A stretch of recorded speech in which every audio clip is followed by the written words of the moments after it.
Hello, so today we're going to be doing another tier list, but this time we're going to be talking about power-ups. I think a question I get asked a lot is how to evaluate and pick different power-ups, as well as talk about some of like the unique things that some of the power-ups can do. So I'm going to try and go through all of that in the form of reading through all of them, talk about their abilities, and then ranking them on this tier list of how I perceive them or how often I take them. A lot of times with these tier lists, it usually comes down to like if it's good enough that I take it more frequently, then I rank it a little bit higher than some of the other ones. If you like my content, make sure to like and subscribe. So normally I'm doing daily TFT guides, but sometimes there's tier lists like this that are a little bit more for fun. Obviously I'm taking a little bit of a break from TFT because I'm prepping for Silk Song. It's coming out later this week. I've been doing my 100% grind for Hollow Knight replay through, but also I still try and play some TFT, so there's going to be some uploads on the VOD channel today. Sorry I had to take a couple days break. I kind of took a break on the weekend. But anyways, if you like my content, make sure to like and subscribe. Now let's get to this tier list real fast. So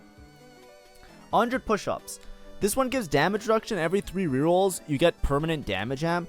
I'm going to be honest, I haven't really seen this one, but I think it's because it's only particular on stage 2. Like on certain units.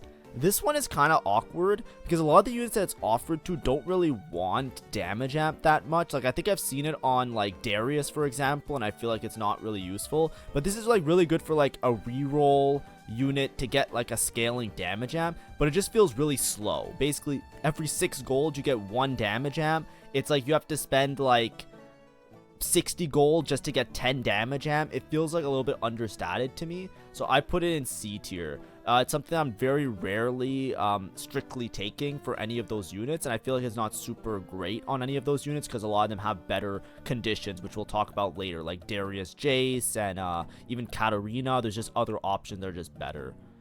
Adaptive skin. So this one gives you armor stacking up to 60 total resists for every time you get hit. I think this one's pretty good. I don't think it's like A tier though. I'm willing to just put it in B tier because it's a little bit difficult for me to like fathom where and how to use it.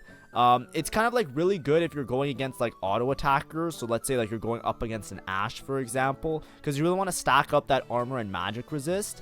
And it also does it based on the damage type, which is pretty nice. However, the problem with it is just like it feels like a little bit awkward, a little bit slow, but I think it's like an okay take in certain cases. So I'm just gonna put in B tier as average. All Out, I don't know how good it is anymore. Basically, All Out was specifically on Cassante to make him into like a melee carry. It used to be really broken. It used to always kind of play around Cassante with this. However, they made it so that now fruits you can't really tailor onto the unit, so it's really awkward to get on the unit like without some sort of extra mechanic involved. So sometimes you just miss on it, so it's not a reliable line to just play around, because if you just don't hit the fruit, you're just dead in the water, and Cassante has lots of other options that can come up, so you can often miss on it pretty easily.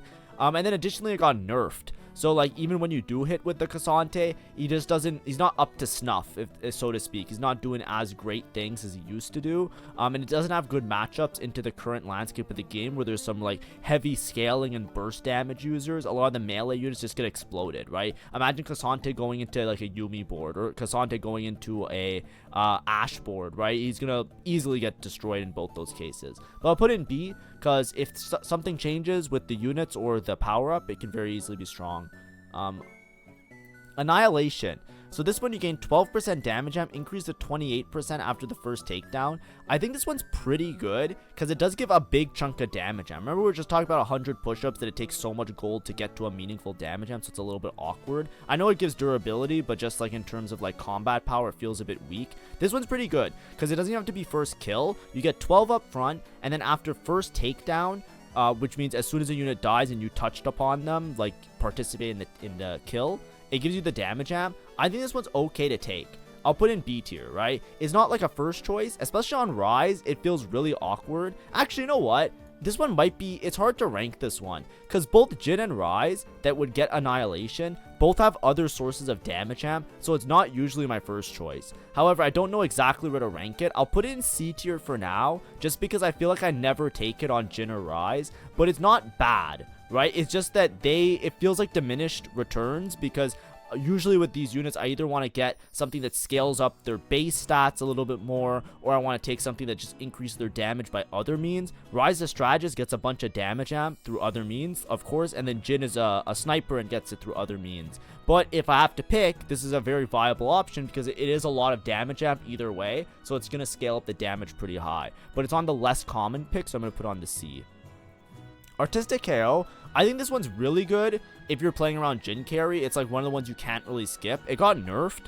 I don't think it's like broken, but it's one of the key conditions for playing Jin in some cases. Obviously, there's the other variations of Jin where you go for raw damage, right? If you have crit, like there's the crit one, like Sacred Sword or whatever. But basically, there's like two types of Jin builds. Artistic KO, the overkill damage doesn't crit, so sometimes people don't like crit on the Jin. I think that's a little bit of a hyper optimization where it doesn't matter most of the time. Like, I know it matters all the time, but I mean, like, I think Jin with crit is still fine because he just does an insane amount of burst damage on the one unit that he hits, and then the overkill damage is just like a bonus thing.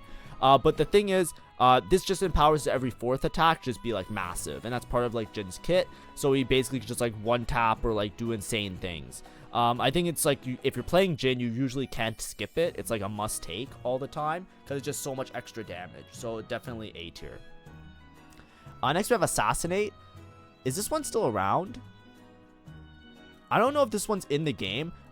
D tier, by the way, I'm just gonna put stuff that I don't know if it's in the game anymore. I have not seen this one. Min stage 5, max stage 9. Like, I don't think this is in the game anymore. It doesn't make sense. Atomic. So this one stored 10% of the max health and 2 more every second, and then on death, deal the store's health as magic damage. I find like whenever I take this one, it does absolutely nothing. I know that there's some like secret tech and stuff, like you can put it with like Horde artifacts, or you can scale it with like heavyweights and stuff like that, but the 10% max health is so little, and the 2% extra is so little that you're basically giving up a tank fruit that will make your tank really strong, and just trying to make them have like this little burst damage, which is even guaranteed to hit anybody because the radius, excuse me, I have Darius on my mind. The radius isn't even that large in my opinion, because like it doesn't easily hit backline a lot of the time. So like, I'm putting this in C tier. I just don't think it's that great. Also, I'm going to move Annihilation up. I talked about it bad, but I think because D tier... Can I add a tier? No, I can't. Okay, D tier just has to be ones that we don't know if that are not in the game anymore. So I'll move Annihilation up, and it'll just squish the tier list a little bit. But I explain everything thoroughly, so if you're paying attention and you're listening, I should give you a good overview of what's going on. Attack Expert, I think, is actually good. I think it's good in most cases. When you're playing around units that like the AD, I think it's pretty good. It gives a good amount of, like, the 30% more is actually pretty massive, because a lot of times when you're building the sword items, it actually works out to be like a good chunk of change of base stats. So if you're looking for base stats, like base attack, it's actually pretty good. This one's also particularly great on a unit like Kai'Sa that scales her AD infinitely. It's quote-unquote BIS on Kai'Sa. And with the Kai'Sa line, like, you know, of course, like, I don't like to say, like, what's best and what's broken and blah, blah, blah, because I think you should always use critical thinking and, like, put the thing that you need the most. But for certain units like that, where they just have an infinite or a huge amount of AD, this can scale it to a point where the Kai'Sa is going to do an insane amount of damage. Because with Kai'Sa, you know, she has the AD, she has the attack speed, she has the damage amp from her kits, and then she also has crit, ideally, because you make a crit on her, so that's usually nice. So I put in A tier. It's pretty often that I click it. Best defense, I think this one's a bit of a sleeper pick. I think it's actually pretty good.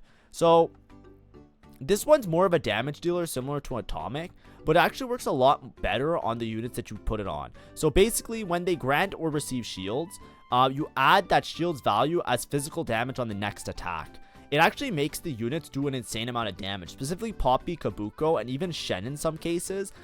It actually does so much damage that they become like a carry, right? It's not as like Atomic where they're scaling the HP and then it just doesn't do that much and it wet noodle fizzles. You can actually build Poppy with like Sterix, Protector's Vow, Best Defense, and she actually does an insane amount of damage. Now, obviously, you kind of have to like lean into that, but a lot of times when you're playing these comps, like think about Kabuko and Poppy and Shen and even Set, they have built-in shielding. So already with best defense, you have the built-in shielding. If you can stack that with items, it works out really well. Specifically, the reason I bring up Poppy is because Poppy gets extra shield value from Star Guardians, which actually scales everything, so more damage in this case. And a lot of times when you're playing Poppy, because of that, you make items that give a shield naturally. So you're not necessarily digging for best defense, trying to find it to put on your Poppy, but you'll have a Poppy with some shielding items that you're using because of the Nico Star Guardian bonus that makes sense, or keepers or stuff like that. And then you'll also empower the autos of the Poppy to just do insane damage. She'll do like more damage than your Jinx. She just does an insane amount of burst damage. It's actually pretty substantial, so I put in A tier. I actually am a big believer in that being good. Bestest Boy, I think, is pretty mid. On all the units, you pretty much never want to use it.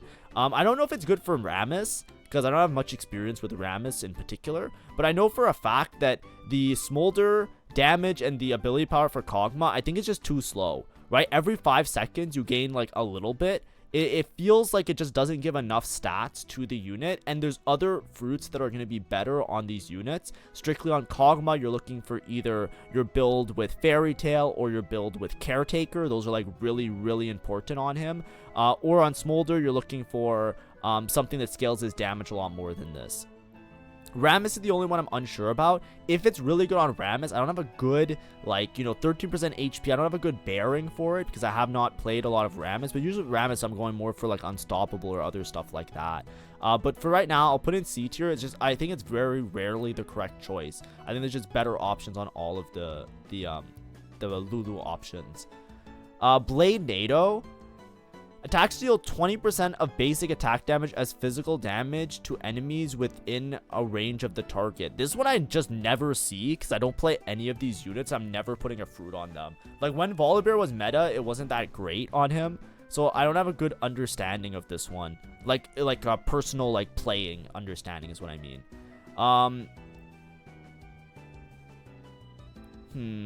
20% of basic attack damage as physical damage with auto attacks. I feel like this one might be good on Yone. It's hard for me to rank it, so I'm gonna put it in B tier because I think it's probably average, right? This feels like it would need a particular build to pop off, but I don't think it's shit.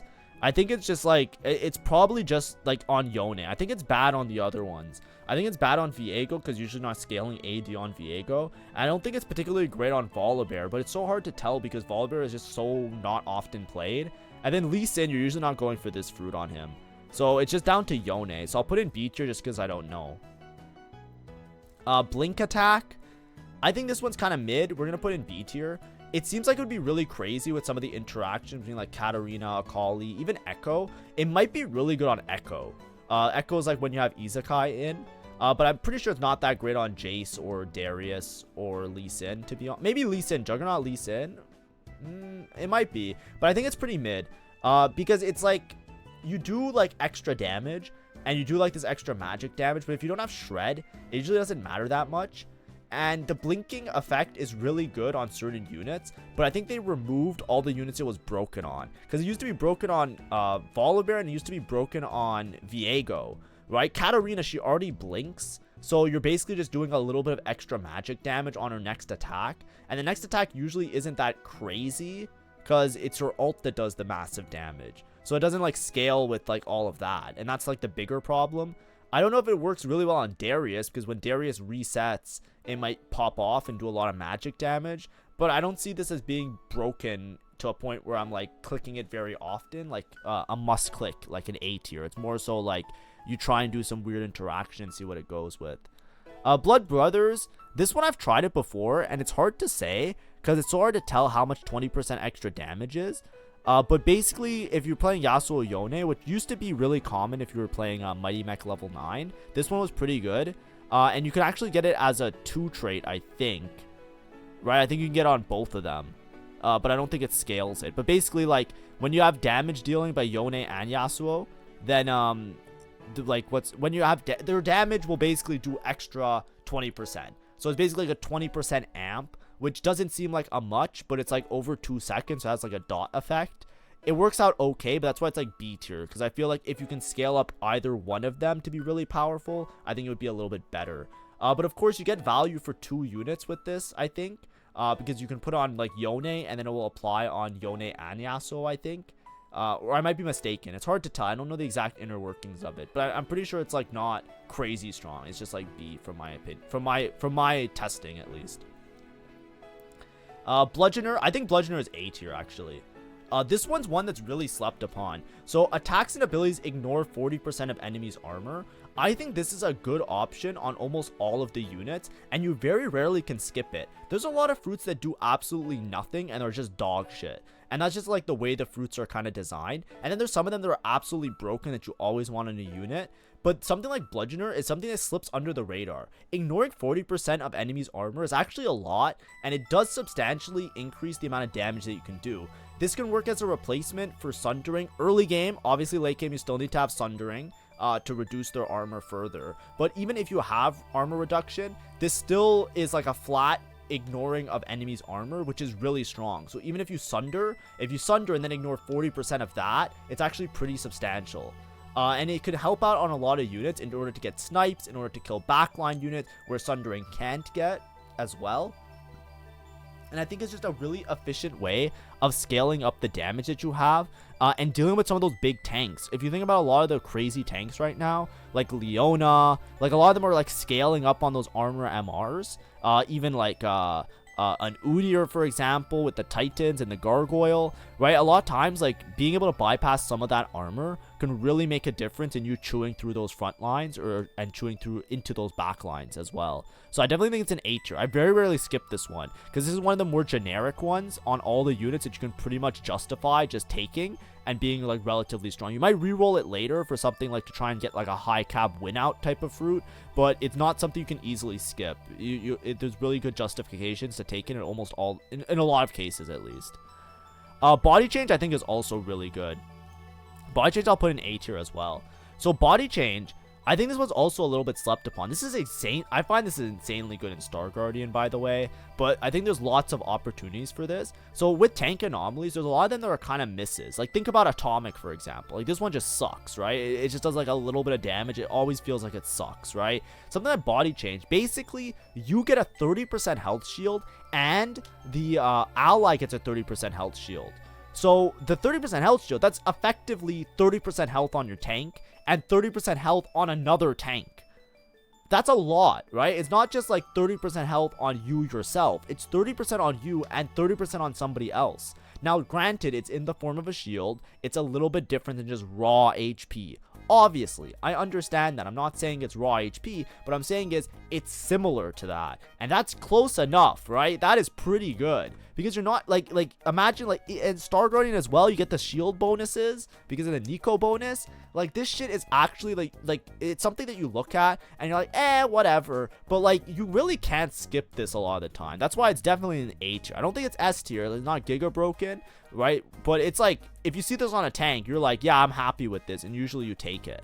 But a lot of the units that it works with, it's a little bit more specific, so you gotta be a little bit careful. But I would still be cautious to see if there's other stuff. Obviously, if you have just a solo tank, it's gonna be better to do something else. But like in the same vein or in the same idea, it's just a lot of value for what it is because it's working on 2 units as well. Bonus Bloom. This one is a Zyra specific one. You get an additional plant. Plants deal 20%. I think an additional plant is really good, but I don't have enough understanding of this. I'm going to put it in B tier just because I think it's a little bit too specific. It's hard to say though. It could be broken, but I don't have personal experience with it, so I'm putting it in average tier. If somebody knows that it's broken, you know, click it more often. I don't see how it could be bad. So, but I'm just going to put it in B tier. It's just like, you know, we'll see what we get. Bullet Hell. I think Bullet Hell is still really good. Bullet Hell is A tier for sure.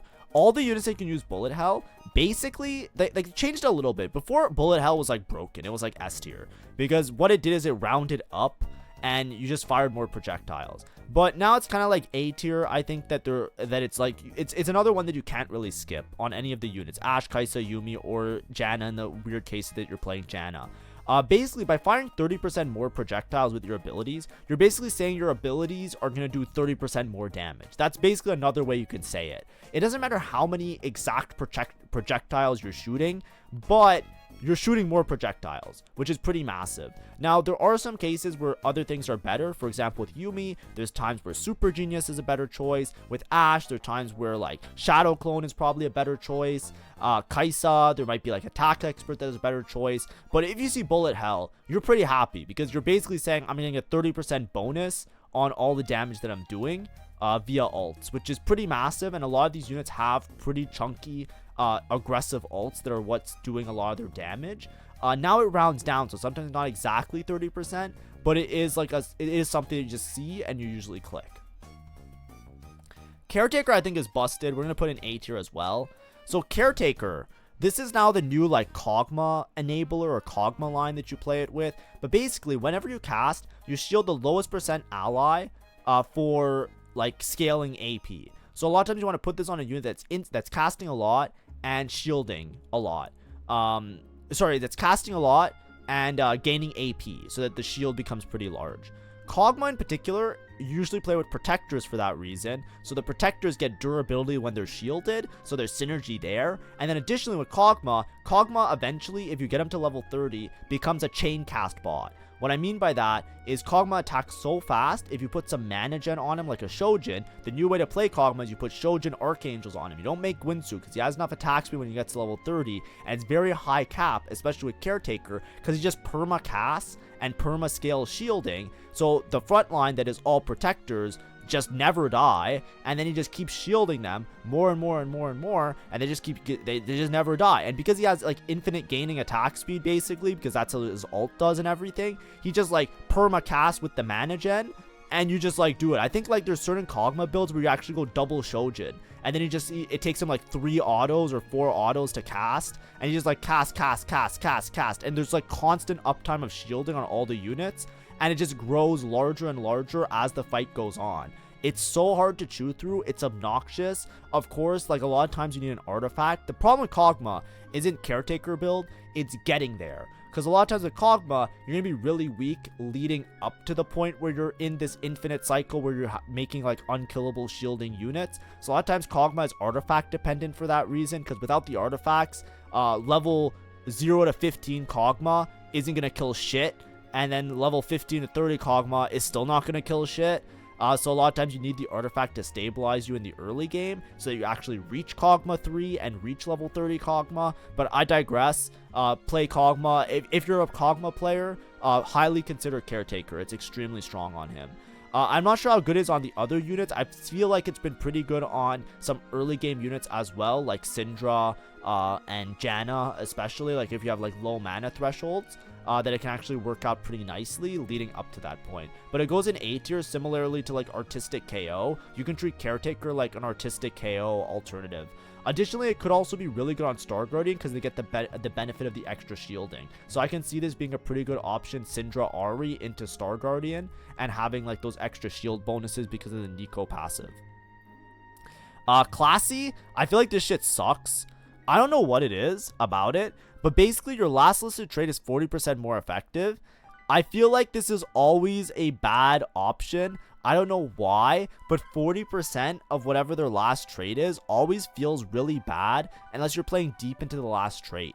But the problem is that a lot of times it feels very diminishing returns because it's not translating into like 40% extra damage a lot of the time. So for example, if you were playing Vertical Sork and you had Classy, then your Sork bonus would be 40% more. So it basically works on to be like a little bit of extra AP when you already have a unit that has an infinite amount of AP, right? Like if the unit gets 90 AP and then you're giving them 40% more, they're getting like an extra like what? Like 36 AP or something, 37. I don't know the exact math. Let's say 40, right? So you get an extra 40 AP. But if you already have 90 AP and you're giving them 40 AP, it's like that's so much less impactful than getting a fruit that gives you like scaling by other means, like either damage amp or crit or like, you know, flat extra amounts of damage like bullet hell or something like that.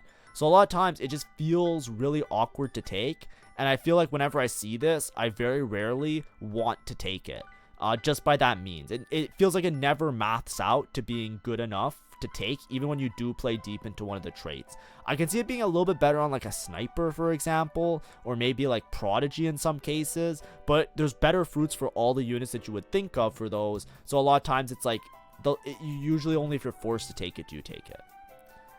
Colossal, this one I think is broken. I'm gonna put an S tier. The reason it's an S tier, it's not broken on everybody. It's pretty much just broken on Udyr. But I'm sure you guys have seen it. Colossal Udyr basically turns Udyr into a better tank than most units in the game. A 2-star Udyr is tankier than like a good chunk of 3-star 3 cost, which is insane. It's insane how strong this anomaly is, or sorry, bonus fruit is on Udyr in particular. Now, I don't know if there's broken synergies with a lot of the other units. I can see it being really broken if you play some deep synergies and need like an insane front line. And I think it's also decent early game because it's hard to deal with these units if you get them like, you know, on stage 3 and you play around it stage 3 tank. But it goes in S tier just because it completely enables a comp, right? Without Colossal, you pretty much can't play around Ashe. It's basically Colossal Udyr as frontline with Ashe is one of the most dominant comps on the current patch, and will probably continue to stay this way if they keep Colossal in the game. And because of that, it goes into S tier because it's just like a must-have, and it's like actually like insane how reliable of a tank you become with it. Next we have Corrosive. This one I think is solid. I think it's like B tier. If you need Shred Sunder, this is a pretty good option. It works really well on like lines like Star Guardian where you're doing mixed damage. And then you also take less damage, which is pretty good just for tankiness because you also get like a little bit of a damage reduction effect in addition to doing utility. But this one's like a utility one. If you need the Shredder Sunder, you can go for it. Corrupted. Is this one still in the game? Start Dormant, gain 4.5 damage up and 80 health whenever a unit dies, at 60% health, awaken, and blink towards enemies stunning them. I think this one's not in the game anymore. I haven't seen it, so I'm going to put it there. Crimson Veil, I think is B tier. This one was really broken when Akali was broken, but basically you get a bunch of Omnivamp and it turns into like some extra shielding. The problem is a lot of these units, you build Omnivamp into them or they don't want Omnivamp. Think Samira. Like, who the fuck is taking Crimson Veil on Samira? Like, actually. And like a lot of the other units, they have built-in Omnivamp, so you'd rather just do more damage to get more Omnivamp, right? Like, if I take a fruit that makes my Yone do more damage, then I will get more Omnivamp, because I will do more damage, so I'll heal more because I'm doing more damage. So that's why it feels like a little bit like, but I put it in B tier because like on certain units, if you hit it early enough, you can just like not build towards Omnivamp. That's how Akali kind of functioned. This was essential on Akali, because when Akali was meta, you would do Gwynsu Archangels and Shojin, and you wouldn't build her Omnivamp, but then she would sometimes die too fast, so then Crimson Veil would tie that build together. And I can assume that there's other builds that are similar to that, where you can like put 3 damage items on the unit and then rely on Crimson Veil. So that's why it's not like C tier. I think it still has some use cases in order to like keep like that unit with heavy survivability, especially with some of the melee carries. But it's something you have to build around, so it's a little bit clumsy, so we'll put in B tier of like the Critical Threat. Abilities can critical strike, and then you gain 5% critical strike chance every 3 seconds. The gaining of the critical strike chance feels way too slow. The problem is that usually when you're building a crit build, you usually already have something like IE or JG. So this fruit in particular feels very clumsy and it feels very awkward. Now, I don't think it's as bad as some of these ones because it still has some use cases in these like worlds. So I'll put in B tier, but honestly, I very rarely click this. But if you have a unit that doesn't have any sort of crit investment already, and maybe you slam like a guard breaker for tempo or something like that, I can see this working out to be pretty good. I think this is good on units where you don't have the items to work on late game. Which is why I put it in B tier, right? Think Seraphine, right? I love this on like a Seraphine or on an Ahri in Star Guardian, because a lot of times you're not building items towards those units. So then it's just nice if you're looking for a fruit and you have a bunch of random Seraphine items. She's going to scale up her abilities anyways. Then you put this on her, and then she takes a while to cast anyways, so you're going to gain that critical strike chance. And then often you can just like get a huge crit with like some of the damage items. The problem is, like I said before, unless you have some sort of glove item on the unit, even if you're using this to get a critical strike, it's still going to be really clumsy because you're not going to have enough strike chance in most cases to actually realize the crit. So it's a little bit, that's what I mean. That's why it's like B tier. If it gave like more crit, I can see this being really good. But until then, it's like, eh. Cyclone Rush. Gain attack speed. Oh, this one's the one that disables. I think this one, it just doesn't give enough stats in my opinion. So this one's really good because it's basically like acts like a Zephyr. So this is like you kind of Zephyr cheese somebody and it's like pretty good. The problem is you're basically taking a fruit to give yourself a Zephyr, which is kind of like a little bit awkward because it just doesn't give that much. It only gives like 15% attack speed. So a lot of times it's like you're doing this strictly to disrupt your opponent, which you still have to guess right. That's the problem, right? Obviously, if you get 2 Cyclone Rush and you can disable 2 enemies, sure, it's probably a lot better. But it's if they move their unit by 1 hex and you miss the 50-50 to like get your opponent, then this fruit is basically useless. Do you see what I mean? So that's why it's like B tier. I don't think it's C tier because there are some use cases, especially if you're into like an Ashe constantly, like this can like instantly win you the fight against those type of builds, or a Yuumi, even like, you know, stuff like that. But in general, it's just too much of a gamble in my opinion, so I personally don't take it. I would maybe put it here, but you know, you could win a game off of it, so we'll put in B tier just for that basis. Dark Amulet I think is pretty good on the units. It's one of the better ones. It actually gives a lot of stats. So basically heal for 15% of magic damage dealt. On cast you take 8% max health damage, but you also gain stack ability power. It works really well on Katarina and Akali, and it could also work pretty good on Gwen. I think it does give a lot of base stats, and the 8% health you usually don't worry about because you heal up so much that it's actually pretty powerful. Demolitionist, ability damage stuns for 1 second. I really like this one, but I feel like there's a cooldown that it doesn't say. That's the problem with it. It doesn't stun every time you do ability damage, because then that would be broken. I've taken it enough times to know that there's some kind of cooldown timer on it. So I'm putting it in B tier because I don't understand exactly how it works. Like, I don't understand that part of it. So I tend to not take it unless I have, like, you know, I would take this if I had Twisted Fate. You know what I mean? I'm not going to take this for Kai'Sa. I'm not going to take it for Smolder. I'm not taking it for, like, maybe early game I'll take it for, like, Lux Lucian. But, like, I'm not taking it on a main carry, right? I'm not going to take Demolitionist on Varus. Maybe it is good on Varus. It's so hard to say. I just don't think it's A tier. I feel like if I'm playing against, it's similar to like Cyclone Rush, except it's a little bit better. It's like if I'm playing around boards that stunning will win me the fight, so they're like a ramping type of unit where they need to like get casts off, or they need to like get a Gwinsu stacking, then I'll probably lean more heavily into something like that.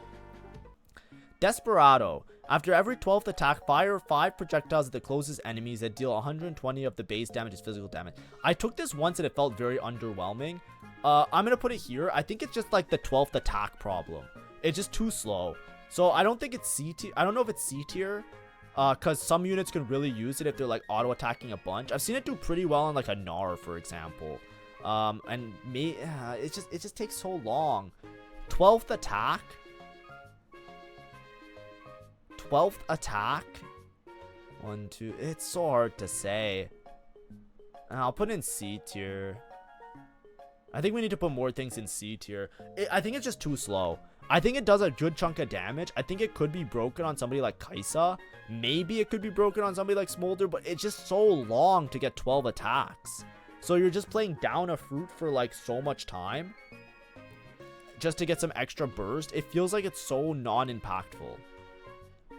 Doom Barrage, I think, is extremely good on Varus. We'll put in A tier for sure. It's a Varus specific one where it makes his arrows cost less mana. The way Varus works is that he gets to a point where he's ulting, and then his ult basically shoots arrows based on how much mana he has. So by having the arrows cost 2 less mana, he just casts like so many more arrows. It's why certain mana gen items like blue buff is really good on Varus, because like blue buff will continue to give him mana. So in that period where he's shooting the arrows, he will continue to shoot arrows because he'll gain the mana back as he's continuing to cast. So it puts him in that ult mode a little bit longer. But this one's extremely good with him.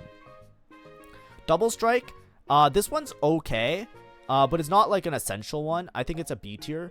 Basically, you have a 25% chance to trigger an additional attack. So if you're primary and auto attacker, so for example, like Gnar or Ashe or even Jinx in some builds, but not as much Jinx. It's more like Ashe kind of type units. You're basically doing an extra attack so we're still like 25% extra damage. That's the way you can look at it, right? Which isn't as crazy as something like bullet hell. Like bullet hell is 30%, but it's only on the ability. Here it's like 25%, and it's on all your autos. So you really want to be playing a unit that auto attacks a bunch. That's like the main thing. However, this one's really good with certain scaling items, because obviously if you trigger an extra attack, think about Ash, you get like the extra proc on the Krakens, because every attack gets the Krakens. It can also be really good with like something like Flicker Blades, and it could also be good in certain cases where you're like trying to count autos, like think like early game with a what's it called, Gambler's Blade, where you're getting gold off of the auto attacks. However, I don't it's pretty meh in general. I think there's better options for all the units that I listed above and better synergies, so we're putting in B tier. Efficient, I think efficient is really good, but it's just not that good anymore, because a lot of the units that use efficient aren't really relevant anymore. 15 less mana is pretty substantial, so I think it's still really good on Braum. We'll put in B tier though, just because I feel like there's not good fruit holders for this one. Actually, you know what? I think Senna's still really good with efficient. I think efficient is just good. 15 less mana could sway a fight, because you get your ult off so much earlier. Like, you get your ult off 1 extra auto attack earlier. Like, it's actually pretty substantial. And it like continues for like the rest of the fight. It's not even like you start with 15 mana. It's not like a starting mana thing. I think this is actually just really good. Like, it's probably broken on Senna 3. It has to be. Like, it used to be broken on Smolder. Like, it used to be one of the go-tos. It's really good on Braum. Yeah, we'll put in A tier. I'm okay with that. Essence Share. On cast, 2 nearest allies gain 35% of the mana spent. I feel like I never take this one. I'm going to put in B tier. I feel like it's never that useful. I feel like it's just never enough mana, right? Because, like, if you're putting on a unit that casts a bunch, you just don't give that much mana to your units beside. And you're giving up a lot of damage for it. I don't know. I'll put Essence Share in C tier. I think it's pretty shit. Fairy Tail, I think, is B tier. I think outside of specific Kog'Maw builds, this one doesn't really do that much.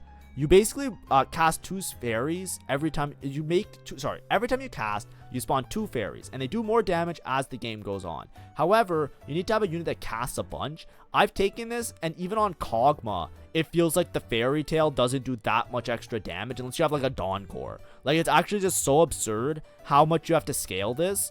I feel like there's just better options for a lot of these multicast units anyways. So I'll put in B tier, because it does have some situational things like Kog'Maw with Dawn Core or another unit with Dawn Core. Fan service, I think, is pretty good. The Xayah Rakan line is okay. I'm going to put in A tier. It actually is quite a substantial amount of stats for both the Xayah and the Rakan. So that's pretty, especially if you reroll them. Final Ascent, I think this one's bait. I'm going to put in B tier though. Like, it's kind of bait. Like, the level 7 buff to Kayle is pretty good, but the level 10 one, it feels like, how do I phrase it? Whenever you're playing Kayle, you want to be tempoing aggressively with Kayle. So you want to hit Kayle, you want to be strong, and you want to push levels. This one is the complete antithesis of that, because, like, for the first, like, until you reach level 7, it basically does nothing. So a lot of the times, you really, really want to hit something better, because, like, you are just not going to have like the damage to win streak once you hit your Kayle. Does that make sense? Like, of course, if you can actually hit Kayle, like, this is good if you have like worth the wait Kayle, for example, where you can instantly teleport to level 7 and then you can just go to level 10. Because, like, if you're, like, until you make it to level 7, which is usually, like, late stage 3, especially if you low roll your Kayle, it's going to be, like, even later, because you have to roll early in order to hit all of the units. It's, like, it's such an investment. And obviously, level 10, you're going to fire 3 waves, and it's going to be really crazy, but it still loses to, like, Exodia boards. It doesn't make the board that much better. So it's not like if you just teleport to 10, you'll be fine. It's like you still need to have good combat and other stuff. So, like, I feel like most of the time this is a huge mistake, but obviously you do have win out potential, so it's not C tier. It'll be B tier for sure. It's like average, certain cases, situation. Final boss, this one's pretty alright. You get a lot of damage amp. I like this one with, like, certain hero augments. Like, I think I've had it on... Did they have this on Vi? I swear I had this on Vi. It says there's not a Vi option. I don't know. I'm gonna put in B tier though. It's pretty good. You get some Omnivamp, which is like eh. And then the whole point is that you're trying to get to like a 1v9 point and you get stacking damage amp. If 5 units die, you're getting like 20% damage amp. If 6 units die, you're getting like 24. 7 units, you're getting like 28. It's like a little bit temperamental, because not that much, right? Like there's other options that give you more damage amp, but you have to understand it also gives you a little bit of omnivamp. So it's like okay, it's like kind of all right there. Final form, I think this one's bait. I'm gonna put in C tier. I feel like I rarely ever take this, cause like, who cares if you 3-star a unit and it becomes a 4-star? I feel like you just lose so much tempo. Like, this is good if you have like worth the wait, right? Because like a 4-star doesn't necessarily win you the game unless they're like a giga carry, right? Like this is good on like Kale or like hero augments, maybe like Zac hero augment or something like that. But like the cases where you want to take this are so rare that I feel like I always skip it. So I'm putting it in C tier because like I never click this. Now, obviously, like I said, if you have a hero augment, if you have like maybe like a Malphite and you're playing like crew or that Jin board, it could be really broken. Same with like a Gnar or a Sivir. But like what you're trading off is so much because it's after round 5-2. You have to survive down a fruit. You're down a power up until 5-2. So basically, stage 2. You don't have a power-up. You're weaker than everybody else. Stage 3, you don't have a power-up. You're weaker than everybody else. Stage 4, you're weaker than everybody. Your power-up is everybody else. By the time you reach 5-2, a lot of times the game is already over. So you better pray to God that whatever fucking unit you 4-star at 5-2 is actually like fucking good at Giga 1v9. Because you like literally invested an entire game's worth of HP and like time into this one unit. Now, obviously, if you're high rolling and you just win out anyways down a fruit, that's fine. But like, if you're in a competent lobby where other players have similar amounts of resources than you, they will just punish you for not having a fruit. You will just lose random fights that you didn't expect to lose because you're just down a fruit. You're down a whole thing. Other units have HP or fucking damage. It's just so shit. I think it needs, honestly, like, I think it should be like a little bit earlier than 5-2, but maybe that's just me. Finalists, gain 12% damage, have an 8% damage reduction, increased by 2 and 2 for each eliminated player. I feel like this one is just too slow and it's too scary. Like this one you have to play from ahead. I very rarely take this. I'm going to put in C tier. This is similar. You take this in the same times where you're going to take that other shit. Treasure hunt or not treasure hunt. What's the thing called when eliminated players you can get some other there's an augment that does that, where if you're the surviving player, you get their extra stuff, right? Like, it's like that. You take in the same spot as that one. Frost Touch, I think, is no longer in the game. They removed this, I'm pretty sure, because it was broken. Fusion Dance. I think Fusion Dance, this one's really good with, like, Darius. I just don't know if it's A or B tier. But basically, this is pretty much only good for Darius and Jace reroll, in my opinion. Because basically just fuse, you gain their health, attack damage, and ability power. It also works okay. I've taken it before on Gwen, because Gwen sometimes you can miss on fruits, and then you just get a bunch of extra AP. So, you know, we'll put it in... Oh, where did I put it now? I dropped it somewhere. Okay, here. I'll put in A tier. I think it's pretty good. You basically go down a unit, though. So it's pretty much... you know what? I'll put in B tier. I don't think it's that great, because you're just down a unit. Here, I'll put it... for some reason, getting stuck over here, but basically, you're down a unit and you're getting a bunch of stats. Like I said, Darius it works really well on, because if you have Darius 3, Jace 3, and you absorb the Jace, you're getting so much HP that the Darius becomes a monster, and then you also get attack damage, and the HP because of heavyweight gets converted into extra attack damage, which is really nice. So it's really good in those lines, but besides that, it's a little bit more risky. Gather Force. On cast, gain stacking attack damage equal to 40% of mana spent. This one is actually pretty good in my opinion. So 40% of the mana spent is actually a pretty good amount. If your unit is able to get a couple casts off, you actually get a good chunk of change for this one. I'm going to put in A tier, and it might seem a little bit awkward, but I actually think it's extremely good on a lot of the units that you're trying to get multiple casts off. Like Jinx, for example. If you're playing Jinx with Shojin, it's actually really good. It's a really reliable and strong build. Caitlyn as well, I think, can also be really good on in certain builds. I think you could also be pretty good on Varus in certain cases, just to get a lot of extra attack damage, because the 40% of the mana spent on a lot of these units is actually a pretty good chunk of change. And if they're a unit that's going to get 2 ults off, it's actually a pretty large amount of attack damage relative to a lot of the other fruits, in my opinion. Golden Edge, this one's broken on Gnar, so it goes in S tier. Basically, if you have a Gnar with a Guinsoo and you get Golden Edge on him, you can fast 9.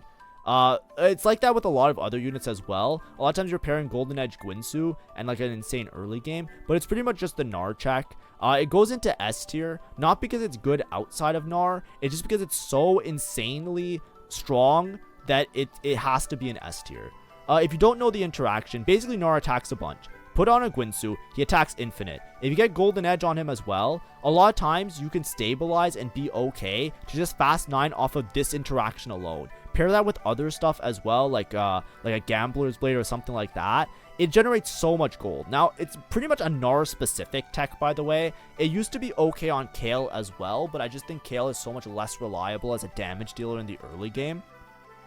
A lot of times what you do, actually, the tech is, if you see a single Gnar and you have a Guinsoo, you instantly start fruiting the Gnar. And if the Gnar, like, you don't even upgrade Gnar, you fruit Gnar, see if it has Golden Edge. If it doesn't, you sell the Gnar and you fruit your other Gnar. Like, I've seen a lot of high level players do that just to like fish for this interaction because it's so much gold. And then I say you can fast 9, but you can easily play any level 8 comp out of it, just like anything that uses a Guinsoo, because there's just going to be so much econ in advance. Because the way that it works is that every time you activate the stacking 85 times, you get extra gold. So it's like exponential increase in gold. You get 2, then you get 3, then you get 4, then you get 5. So if you start with a Guinsoo, that's the key thing. You have to start with a Guinsoo with it as well.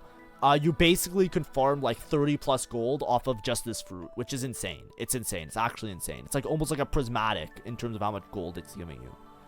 Hat Trick, I think this one's kind of mid. It even got nerfed. I don't even know why. But you start with attack damage and ability power, and then it stacks on your unit. Like, this is good if you can play from like a win streak, and it's pretty good sometimes like early game into mid game. But it's just like, I don't know. I feel like as soon as you lose your hats one time, it's like the tower of cards just comes falling down. But I'll put in B tier because you could use it to tempo pretty well. You know, it is what it is. Heart of Gold. I really like Heart of Gold. It gives 2 gold if you survive. If you have a good enough front line, I actually really like it. It gives a lot of gold. So I usually like this one. I take it a lot. But I'll put in B tier because it's hard to say how strong it is. You know what? I'll put in A tier. Fuck it. I really like it. I'm going to put in A tier. This is full bias, by the way. Because the 2 gold is a lot. I take this all the time. But basically, it's only on Syndra, Janna, Lux. And you need to have a good enough front line. Usually, I only take this for, like, around stage 2. It's just a really reliable way to get gold. Like, Golden Edge, you obviously need to have the exact interaction I talked about. But Heart of Gold, you can just, as soon as you have one of these units, they don't even have to be your strongest unit. A lot of times, I'll put it on a Syndra, and then I'll be playing, like, a regular Star Guardian board with, like, AD items on a Xayah. And I'll just have the Syndra farming me gold throughout the stages, because it's just a lot of gold. And it's not that good later, because obviously you're losing that combat power. But the amount of gold that you get, a lot of times you can just use it on stage 2, which is my preferred method, and then like sell my board, right? A lot of times, like, I'll have a Lux with it or a Janna with it. I'll do stage 2 if I have enough front line. I'll get like, you know, 5, 6, 7, no, not 6, 7. It's in intervals of 2, but you know what I mean. I get like 6 or 8 gold. I'm up like a couple of econ intervals, and I just sell my units, pivot to a strong board, put the fruit on the strong unit. We're good to go, right? Like, that's kind of how I play it, and I think it's really good. Hemorrhage, I think, is pretty good. Just 60% bonus damage. But it's only on abilities, which is a little bit awkward. I think it's pretty good. We're going to put in A tier. I think this one's one of the better ones. Hero's Arc. Damage amp per player level. And at level 10, you gain additional 35%. This one's really good if you can make it to level 10. But I feel like what's the numbers beyond that? Because the problem is this one you don't get later in the game. So a lot of times you're committing it to an earlier unit, which is a little bit awkward, right? Like, this obviously would be broken if you can get it on stage 4. But typically you're putting it on a reroll unit, which means you're going to be low level anyways. So you're probably going to cap out at level 8. So what's 8 times 4.5? Oh, fuck me. Like 4 times 9, like 36. It's actually not bad. Maybe I should take this more. But that's assuming you get to level 8. If you're stuck on level 6, then you're only doing 27. 27, and then it's 31. I mean, It's not that good because I'd rather just take bullet hell, right? At that point, I'll put in B tier. I think it's like assault. I think it's around there. It might be. It could be better than B tier, right? I don't know if it's A tier. There's a chance it's broken, but it's hard to commit that to those lines like that. Hungry Hero. This one I think sucks. I'm putting in C tier. Base. Did they get buffed at all? Basically, you put this on a unit, right? Then you sacrifice your own player health. You pay 3 for 75 HP and 3 AD. This is like a worse version of Briar in set 12, because that was the mechanic. You would feed Briar. When you fed Briar, she'll get 150 HP. The other problem is a lot of the units that aren't tanks don't get the benefit of the Hungry Hero bonus, because like what the fuck does it matter if you're feeding a unit if they can't generate the mana from the extra HP? So they're not like a 1v9 situation. And if you look at the units that it's good on, it's like fucking none of them. So it just kind of sucks. Now, I know for a fact this one you can get on the Vi. So I think Vi Hero Augment isn't here. But it's like in general, you're just better off taking something else, because you have to pay 3 player health. So by the time you get to like a substantial amount of AD, which is like, you know, maybe like plus like 20-ish, right? 20 divided by 3. What is it? Like, what's 20 divided by 3? Like 18 divided by 3 is 6. You have to pay like 18 player health. You have to sacrifice 20 player health to get to like a normal power up, it feels like. I don't know. I don't think it's good. I'm putting in C tier. Hyperactive. I used to think this was really good, especially on Jinx. I feel like now it's pretty bad, because like the 90% attack speed that decays, it decays over 3 seconds. It used to be decent, but now with a lot of the optimizations, I think a lot of the other units don't really care about that little burst of attack speed as much. So it's actually not that crazy. So I put in B tier. Icebender, I think is good. I'm down to put in A tier. I think it's really good on Rise.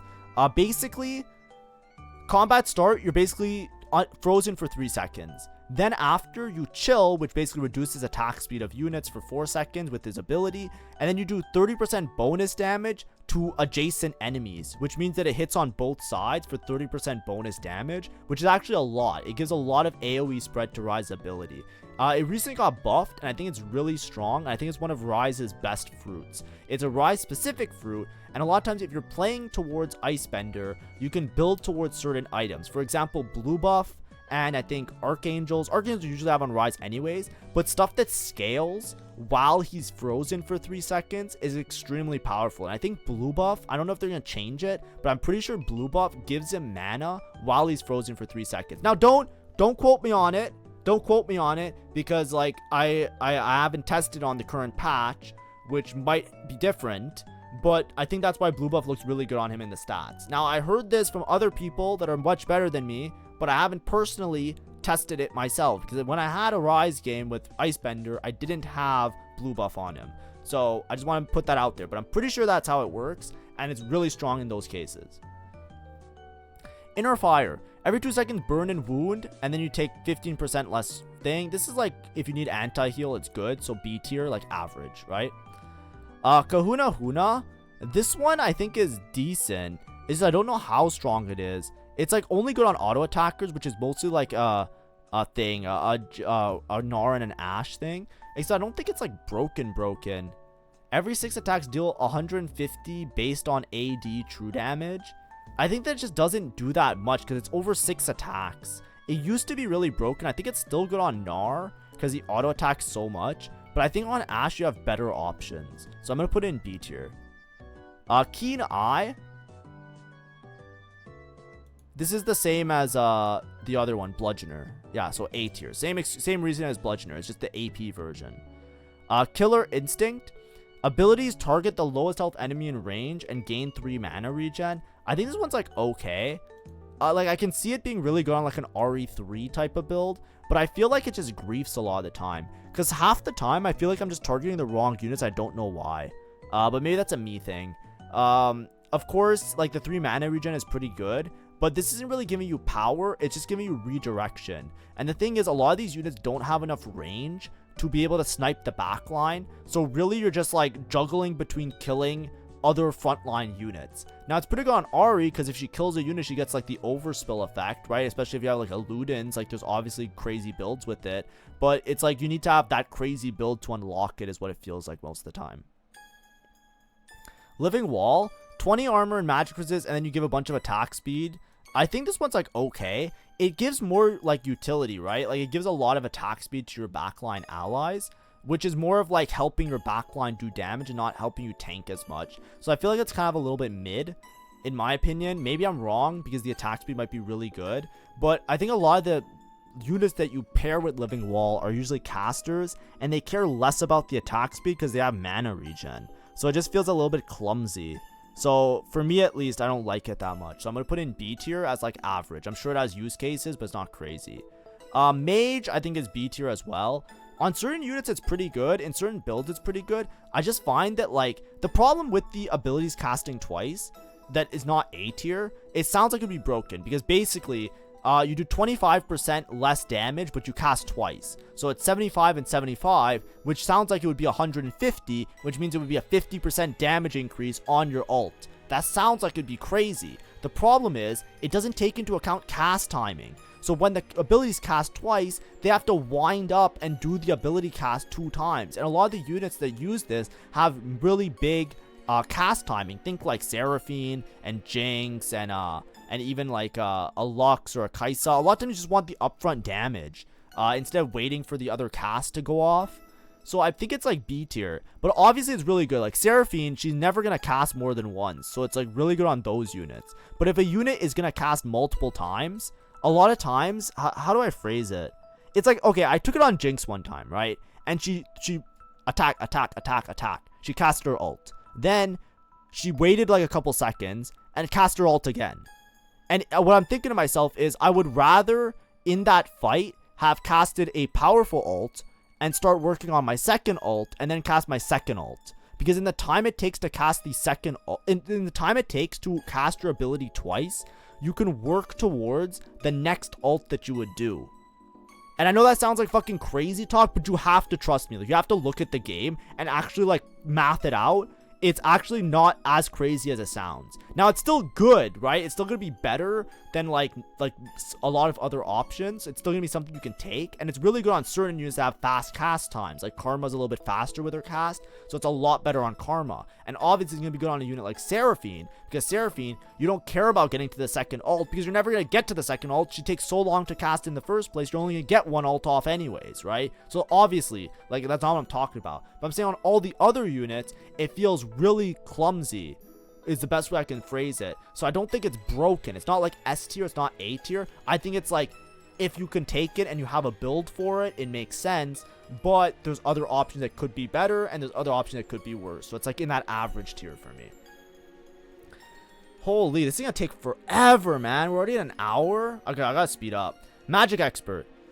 Gain 10% ability power. All the sources of ability power give more. This one I feel like isn't as great as Attack Expert, because there's not many users of this that really want the Magic Expert to work off of.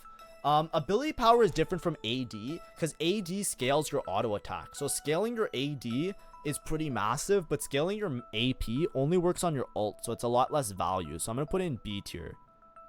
Mana Rush I think is great.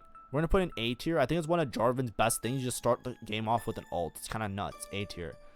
Max Arcana, this one's a scaling one. All the scaling ones I think are pretty mid because like you need to just have a unit that you can scale with it, and it just takes time. So if you have a good spot where you're win out streaking, it's pretty good, but in other cases not as great. Same with Max Attack, and then Max Speed they just added. I think all of these go here. Next we have Max Vitality. This one as well I think goes here. All the scaling ones that scale a stat, you really just have to have an insane spot early game with a reroll line in order for these to actually be really powerful. And you have to have them like 2-1, you know what I mean, like starting the game. Mech Pilot I think is like whatever. They buffed it, but Mech is just in a weird spot that these often don't come into play. Because basically you're putting a unit in the pilot, and then it gives extra stats, and then they eject from the mech, which is like good in some cases, but you can't put it on a carry, and you don't really want to put it on like a main tank either. So it's just kind of like awkward on who you put it on. So it's like, unless it's like a niche interaction, it kind of feels like whatever. Mechador. When you field Mighty Mech and Luchador, the Mighty Mech gains 100 health and becomes a Luchador. Does this exist? I'm gonna put in D tier. I've never seen this. Midas Touch, I think, is pretty solid. B tier. It's just like a solid average. You have an Execute and you generate gold early. It's pretty good as just an early game option. Mind Battery. The first cast grants 5 mana regen and 30 ability power. The problem is Seraphine doesn't really cast ever, and I don't know if this is good on Zyra. I'm pretty sure it's okay on Zyra. I'm just gonna put in B tier. Needlework, I think, is really strong. It got nerfed a couple times, but I think it's still one of Gwen's best options. You basically just do so much extra damage with the bonus needles, so it's just so useful to have.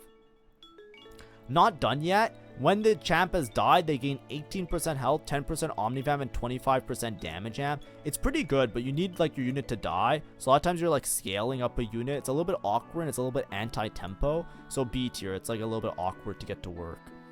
On the edge, start combat at 65% health, but gain 35% damage amp. This one too, I think, is situational. If you have a unit that has a lot of Omnivamp, it's pretty good. Like on the edge, Samira is great because she has so much Omnivamp and she's a backline unit anyways that you're probably fine with this. It's like stuff like that. So B tier, because you do get a good chunk of damage amp. Ordinary, if this champion has no active traits, gain 300 to 1000 health and 30 to 85 attack speed. This one's pretty good. But I'm gonna put it in B tier because it has to be like some weird build where your unit has no synergies. You know what I mean? But I think this is like a better built diff. So like if you have a unit, I don't know the exact unit that you would want this on, but it might be good on, like in the past it was good on units like Ashe. It might be good on Varus, because Varus you might not care too much about Sniper, but the HP is the thing. You really want on like a frontline unit, and all the frontline units you kind of want their synergies. Maybe on Yone? Maybe it's broken on Yone. It might be broken on Yone. I don't know. This could be S tier. Who knows? They just buffed it, so I'm pretty sure it's strong. Over 9,000, they nerfed it, but I still think it's A tier. Basically, it's like the Giga scaling on me. You just scale up stats. The stats are not fully random. They definitely have some tailoring towards them, so you don't have to worry too much about it like missing on your unit entirely. Pack Tactics, I don't know. This is the Fury one. I've never played. I'm going to put in B tier. Just call it average and call it a day. Power Front. At combat start every 3 seconds, gain 1 mana regen. I feel like this one's just too slow, so I'm gonna put in B tier. Like if you really need the mana gen, maybe, but I feel like it's just not useful. It might actually be C tier. 3 seconds, gain 1 mana regen. Like at one point you're just have an insane amount of mana regen, but like I just don't know a use case for it. I'm not familiar enough with where it would work. Precision. Attack speed set to 70 and then 1% attack speed to 0.8 damage. This one's pretty good, and the attack's granting 5 mana more. This one's really good for units that just love to just like generate mana and get a Giga cast off. I've seen it do pretty well on Smolder. I've seen it do pretty well on Caitlyn. I've seen it do pretty well on a lot of units. However, the limiting of the attack speed is a little bit awkward. So it depends on your build a lot. So you gotta be careful. Pure Heart. Every 4 seconds, heal this champion and allies. I feel like this one's pretty weak. But I'll put in B tier. I don't think it's bad enough to put in C tier, personally. Every 4 seconds, heal this champion and allies within 2 hex for 18%. It's 4 seconds, though. I don't know.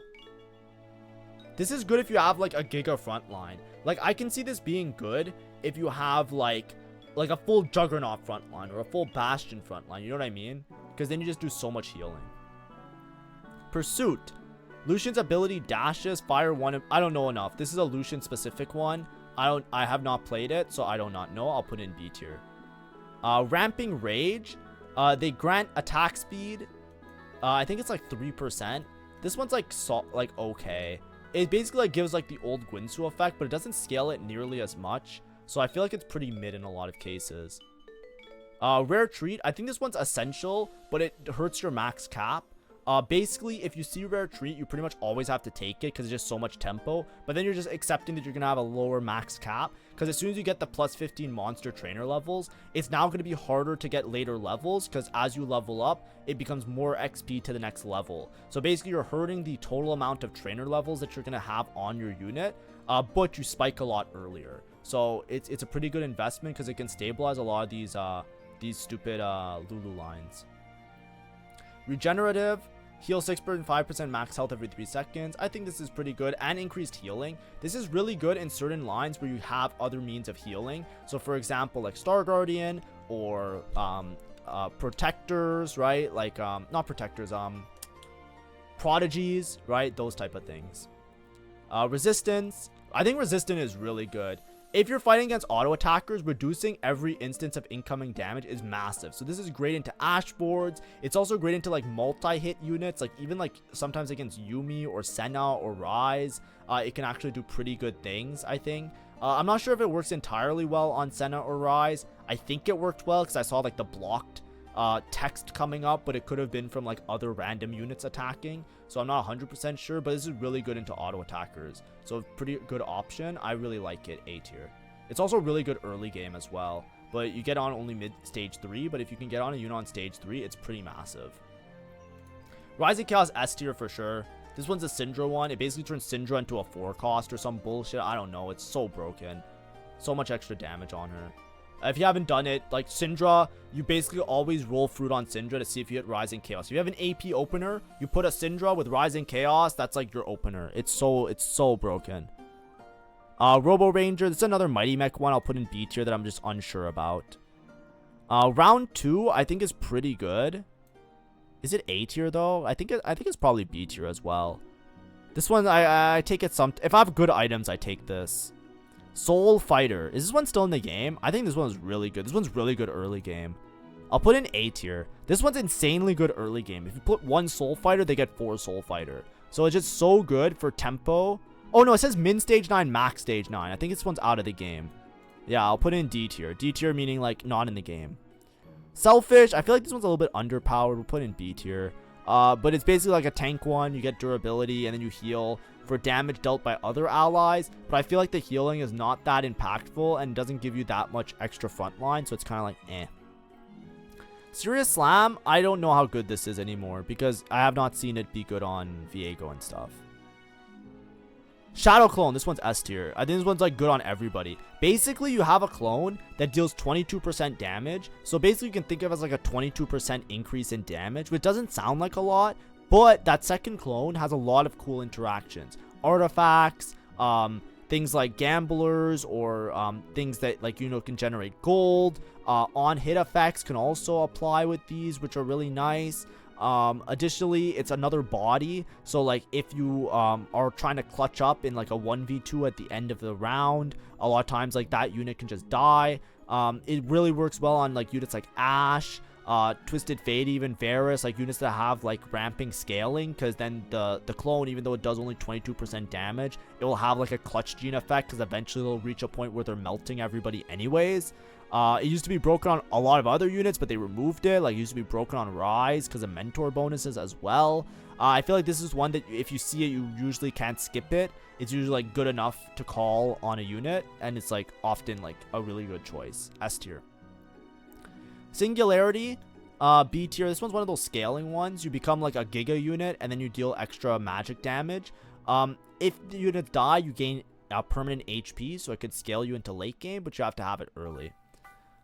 Sky Piercer, I think, is A tier for sure. This one's really good on units that love mixed damage, so think like Jinx and Star Guardian. But basically shredding and sundering, 30%, it's a lot of utility, and a lot of times it's one of the better options. This is like a go-to for Jinx, and it's a go-to for a lot of boards that have mixed carries. So if you're playing any board that has a mixed carry, even like Twisted Fate in a Fast 9 setup, a lot of times it just allows you to very easily just itemize for pure damage and give your board a lot of optimization.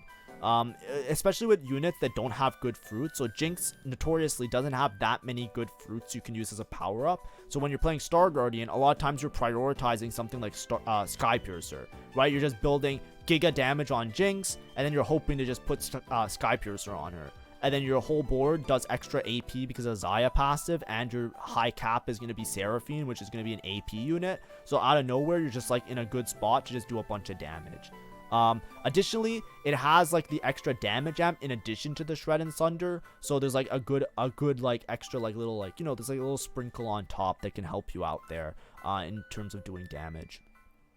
Socialite, I think, is broken. It's just so hard to get in a spot that you can hit it, because basically with Socialite, you make these hexes, and these hexes give damage amp and HP, and the champion that's in the socialite gets double, which is a good chunk of change of damage amp and HP, but it's also giving damage amp and HP to your entire board. This works really well with like keeper setups. It works really well with reroll lines that want to play it. If you can hit socialite on anybody, it's really good on units like, you know, in Katarina, like Battle Academia boards. It's good on like vertical, like Juggernaut-y kind of boards, or reroll like that. Like if you're rerolling Vi and Hero Augment, Jace with Battle Academia could be good on. Duelist in the traditional sense of just playing like Duelist reroll, not like the Ash board. It's also really good because you're giving a lot of stats to a lot of units. This is a fruit that now powers up your whole board. So if you're playing a board where you have a lot of units that are contributing, it's really good. Smart by them not to put this on Star Guardians. It would probably be the best option for Star Guardians especially, but there's no Star Guardian unit that can get it, so it's a little bit awkward there. But for a lot of boards, if you're making like a sum of its parts, or multiple units, like even with like I can see this being insanely good on like Soul Fighter as well. It's kind of like it's a little bit rare to find, because you have to find it at one point. You can't like dig for it very easily, but if you ever see it, a lot of times you can pivot into a setup that uses it, especially if you're playing a trait where you are playing a lot of units, either re-rolling a lot of units or playing a lot of units that share a similar trait, such that they will all benefit from being like some of its parts, right? Like if you have like, you know, vertical Soul Fighter, vertical like, you know, Battle Academia, where all the units are kind of chipping in, giving them all damage up and HP is just good. It's just great. Just great. 8 here. Solar Breath, this one's similar to the other ones. I feel like this one's a little bit worse than like the Sky Piercer and the other ones, because usually with Sky Piercer you have the utility of hitting like for mixed damage comps, right? Like if they're doing both AP and AD damage, it's really useful. Solar Breath is just anti-heal, so a lot of times you're more so just taking this if you're lacking anti-heal, but you would prefer to just have an anti-heal item and replace it. Soul Chipper, you reduce magic resist for the rest of combat. I think this one's B tier. It's kind of has like some weird interaction with like Blinding Jewel, but it's like it's kind of like a shittier Blinding Jewel because it doesn't give you the damage amp. Space Ace, I don't know how good this is. This is specifically for crew members that they do extra rocket damage. I don't know how much it actually scales. I'm going to put in B tier. Spiky Shell, this one's pretty good early game. You gain armor and then you take damage for hitting them, but it's like has a cooldown as well. I think it's B tier though. I don't think it's anything to write home about. Spirit Sword, this one's pretty good, right? This one is that you gain 20% critical strike, and then if you critical strike, they deal extra magic damage. This one's pretty massive on certain crit builds. I think it's pretty good. I actually think this one's coming into the light of being one of the good options on a lot of these units. I don't think it's that great on Ashe. I think this is more of a Narzaya Jin fruit, but I actually think it's pretty good because the 40% bonus magic damage is actually pretty big if you have enough critical strike, because basically it's like a 40% damage increase in a lot of cases if you're like critting all the time. And with 20% crit chance at start, a lot of times if you build crit on these units, you're gonna get there, because a base unit has like 20% crit, then this is 20%, or they have 25, I think, right? Base units have 25% crit, then this is 20, and then like an IE is like 35 or 40, so you're already at like 80 or something crit with a crit build. It's actually pretty big. So I actually like it. I'm gonna put an A tier. I might be alone on that. Standalone, 35% health. It's just run of the mill, right? B tier, solid option. Maybe I'll put Spirit Sword down. It's a little bit more experimental. I don't think it's as broken as the other ones. I'm moving Spirit Sword down, just because I don't know if it's actually A tier or not. I just think it is. Stand United. Shen's ability also heals the lowest health ally for 50% of his shield and gains 25 stacking magic resist on cats. I don't know how good this is because it's champ specific. I've never been in a spot to take it for Shen. I'm gonna put it in B tier. Star Sailor, I think, is B tier.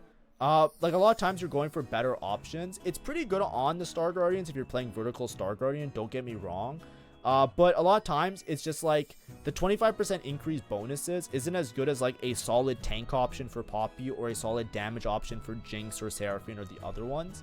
But it's like a last resort thing. It's like, I'll just take it. It's particularly good if you're like 9 Star Guardian or something like that, where the stats are just so insane that then you get like so much increased bonus. Star Student, same idea. It's really good in certain setups. Obviously, it's extremely broken on like Caitlyn Jace if you're playing like that type of line where they scale really heavily off potential.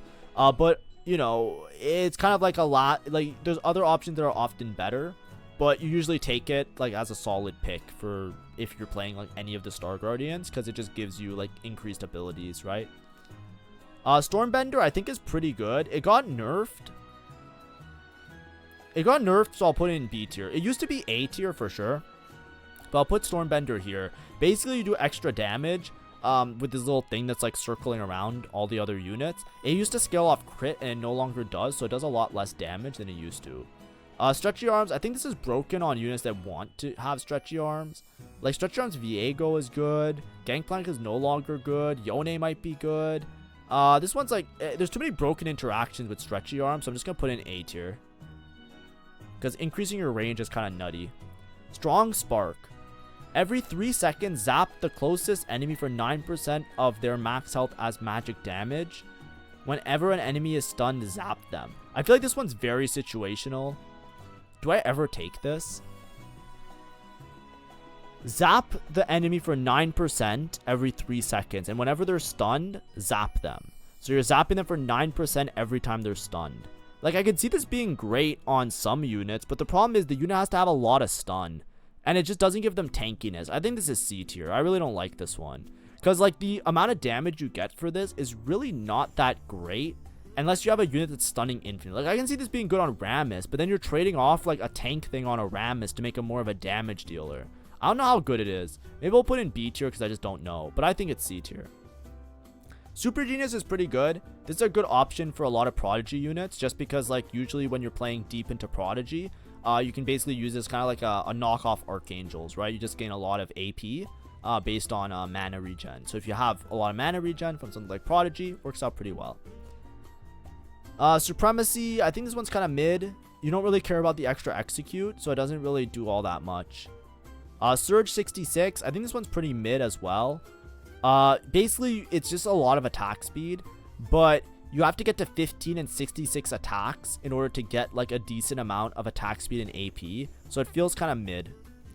Tankzilla, this is very run-of-the-mill. If your tank can live long enough, you get a stun, which is pretty nice, and it gives 20% max health. So it's like less max health than some of the other options on the list, but it gives you a stun. So if you can reach the stun, it obviously has some benefits.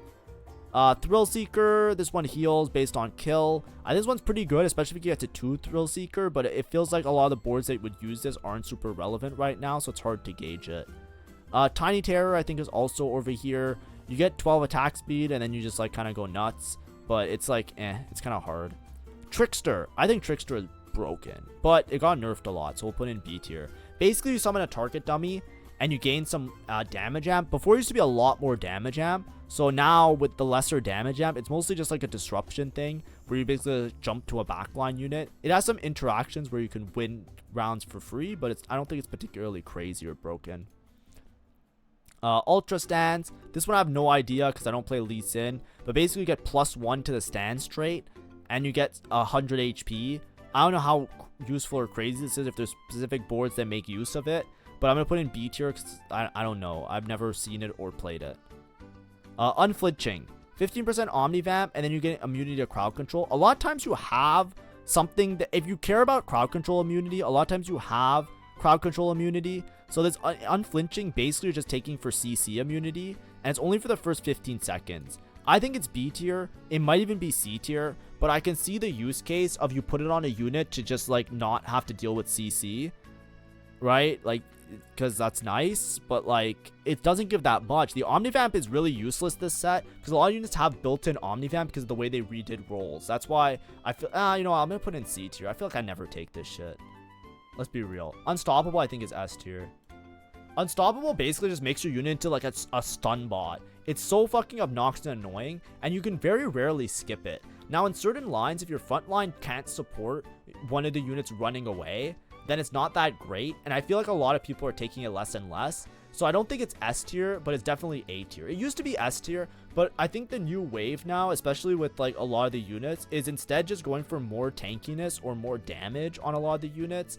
Unstoppable a lot of times can grief. I personally don't like Unstoppable, so I will never truly put it in S tier, even when it was a lot more broken. Because, like, sometimes you just lose the round because, like, your unit just runs in a fucking circle to the wrong side and then you get wrapped. And I think that's a big part. There's already a lot of RNG in the game already. And then when you add Unstoppable to it, a lot of times it is a good choice, but there is the chance you can just lose out with it. So I put in A tier. It's obviously really strong. I'm not, like, even though I'm talking about it negatively, it's clearly like a fucking broken fruit. It should be removed from the game. It's so broken. But I'm just trying to explain why I don't personally rank it in S tier. Warming up. At combat start, or when this 45, I think this one's B tier. Like, you get, you convert, like, 3 resist into 3% damage. Yeah, it's, like, okay. And then weights, I think, is also there. Weights is pretty good if you get it, because it gives a lot of value. I think weights is A tier. Basically, with weights, you start with 10, and then every time you win or lose, it drops the weights, but you don't have to lose that many, because it's 2, you lose 2 on a loss. And then you get increased move speed, which is insane on melee carries, because, like, they allow them to run around the board a lot more easily. Then you also get 60% attack speed, which is pretty massive, and 12% reduction. So it's actually a pretty good amount of change for melee carries, and if you can afford to use it, it's a pretty good option. So I put in A tier. Anyways, thus is my list of fruits. I think that, as per usual, the way that I make my tier list, which I think you guys should know by now if you watch more than one, or if you're new here, I always rank a lot in B tier because there's a lot of situational things. A lot of times when I'm making tier lists, it's more along the lines of how often I take things. So when things are situational, I take them less often. When things are less situational, I take them more often. Right? A lot of the times the fruits that I'm using are the ones in the S and A tier, and the B tier ones are always the situational ones that could have broken interaction and be really strong, but I just don't take very often because I find that they're not as consistent. And the C tier ones are ones that I pretty much almost never take, or I have taken and realize that they're really shit. So, you know, if you're taking them, a lot of times I'm more in that S and A tier one. But of course, to each their own. If there's fruits that you really enjoy, by all means, continue to take them. Sorry, that was a little bit longer. I thought it would only be an hour. I guess there's a lot of fruits in this set. My bad. But thanks for watching. Have a great day and see ya. Bye-bye.